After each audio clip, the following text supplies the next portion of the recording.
అందరికీ నమస్కారం. Welcome to happy learning. సూటిగా సుత్తి లేకుండా. ఈరోజు మనం 6th సైన్స్ మొదటి పాఠం మన ఆహారం గురించి నేర్చుకుందాం. మనం శక్తి మరియు ఆరోగ్యం కోసం ఆహారాన్ని తీసుకుంటాం. ఆహారాన్ని తయారు చేయడానికి ఉపయోగించే పదార్థాలను దినుసులు అంటారు. మార్కెట్లో దొరికే నిల్వ చేసిన ఆహార పదార్థాలు, పానీయాల ప్యాకెట్స్ పైన దినుసుల వివరాలు రాసి ఉంటాయి. వీటిలో హానికర రసాయన పదార్థాలు ఉండవచ్చు. మొక్కలు, జంతువుల నుండి మనకు ఆహారం లభిస్తుంది. మొక్కల నుండి పండ్లు, కూరగాయలు, ఆకుకూరలు, మేకలు, గొర్రెల నుండి మాంసం, పాలు, కోళ్ళు, బాతుల నుండి మాంసం, గుడ్లు లభిస్తాయి. ఉప్పు సముద్రపు నీటి నుండి లభిస్తుంది. ఇప్పుడు ఏ మొక్కలలో ఏ భాగాలను తింటామో చూద్దాం. మెంతి, కొత్తిమీర మొక్కలలో ఆకులను, గింజలను తింటాము. పాలకూరలో ఆకులను, ఆవాల మొక్కలో గింజలను, చెరకులో కాండాన్ని, క్యారెట్లో వేరును, ఉల్లిలో కాండాన్ని మరియు ఆకులను, గోబీ లేదా కాలీఫ్లవర్లో పువ్వును, టమాటా, మునగ మొక్కల్లో కాయలను ఆహారంగా తీసుకుంటాం. ఇంగువ పెరుల అనే మొక్క వేర్లలో ఉండే రెజిన్స్ నుంచి లభిస్తుంది. ఆహారానికి రుచిని, సువాసనను అందించే పదార్థాలను సుగంధ ద్రవ్యాలు అంటారు. వీటితో బిర్యానీ వంటివి తయారు చేస్తారు. సుగంధ ద్రవ్యాలకు ఉదాహరణ యాలకులు, లవంగాలు, దాల్చిన చెక్క, బిర్యానీ ఆకులు, నల్ల మిరియాలు, డ్రై ఫ్రూట్స్. వీటికి ఉదాహరణ జీడిపప్పు, బాదం, కిస్మిస్. వీటిని పాయసం మరియు స్వీట్లు తయారు చేయడానికి వాడతారు. సుగంధ ద్రవ్యాలు మరియు డ్రై ఫ్రూట్స్ మొక్కలు కొన్ని ప్రాంతాల్లోనే పెరుగుతాయి. ఎక్కువ పరిమాణంలో లభించవు, కాబట్టి ఇవి ఖరీదైనవి. మన రాష్ట్ర భౌగోళిక శీతోష్ణ పరిస్థితులకు వరి ఎక్కువగా పండుతుంది, కాబట్టి మనం అన్నం తింటాం.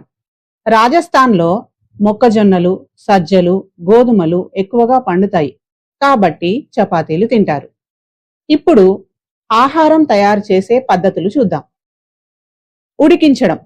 ఆలుగడ్డ, గుడ్లు, బియ్యాన్ని ఉడికించి తింటాం. ఇడ్లీలు, కుడుములను ఆవిరిలో ఉడికిస్తాం.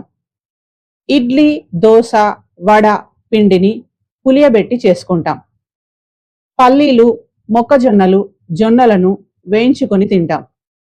పకోడీ, పూరి, వడ, అప్పాల వంటివి ఎక్కువ నూనెలో వేయిస్తాము.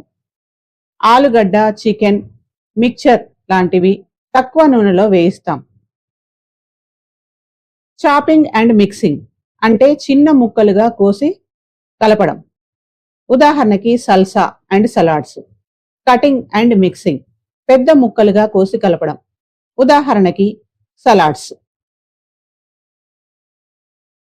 ఇప్పుడు ఆహారాన్ని నిల్వ చేయడానికి ఉపయోగించే పద్ధతుల గురించి చూద్దాం.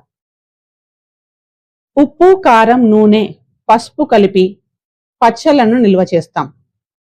ఉప్పు కలపడం ద్వారా చేపలు, వరుగులు, వడియాలను నిల్వ చేస్తాం. ఎండబెట్టడం ద్వారా చేపలు, మాంసం, కూరగాయలను. చక్కెర పాకం లేదా తేనెలో కలపడం ద్వారా జాములు, పండ్ల రసాలను. పొగ పెట్టడం లేదా తంపట వేయడం ద్వారా చేపల్ని నిల్వ చేస్తాం. కూరగాయలు, పండ్లను ఉపయోగించి వివిధ రకాల ఆకారాలు, డిజైన్లతో అందంగా అలంకరించడాన్ని వెజిటబుల్ కార్వింగ్ లేదా ఫ్రూట్ కార్వింగ్ అంటారు. అదనపు సమాచారం. అరటి పండులో పొటాషియం ఉంటుంది. అరటిని ఖాళీ కడుపుతో తినకూడదు. చక్కెర ప్రభావాన్ని తగ్గించడానికి ఏదైనా మాంసకృత్తులున్న పదార్థంతో కలిపి తినాలి. చికోరి జీర్ణ వ్యవస్థ మరియు రక్త ప్రసరణ వ్యవస్థకు మేలు చేస్తుంది. బీట్రూట్లో పిండి పదార్థాలు ఎక్కువగా ఉంటాయి, శరీరానికి శక్తినిస్తాయి. బఠానీలలో మాంసకృత్తులు ఎక్కువగా ఉంటాయి, కానీ ఇవి కొందరిలో ఎలర్జీని కలిగిస్తాయి, మరికొందరికి జీర్ణం కావు. ఉల్లిపాయల్లో ఉండే యాంటీ ఆక్సిడెంట్లు రోగాల నుంచి కాపాడతాయి. వీటికి యాంటీ ఎలర్జిక్, యాంటీవైరల్, యాంటీహిస్టమిక్ గుణాలు ఉన్నాయి. చిలగడ దుంపలో రక్తాన్ని శుద్ధి చేసే కెరోటినాయిడ్స్, యాంటీ ఆక్సిడెంట్లు ఉంటాయి. టమాటాలో ఉండే విటమిన్ సి రోగ నిరోధక శక్తిని కలిగిస్తుంది. విటమిన్ సి విత్తనాల చుట్టూ ఉండే జెల్లీలో ఎక్కువగా ఉంటుంది. టమాటాలో కెరోటినాయిడ్స్, లైకోనోఫిన్స్ ఎక్కువగా ఉంటాయి. కెరోటినాయిడ్స్ తింటే క్యాన్సర్ వచ్చే అవకాశం తగ్గుతుంది. ఈ వీడియో మీకు నచ్చినట్లయితే like, share, subscribe and comment చేయండి. Thank you.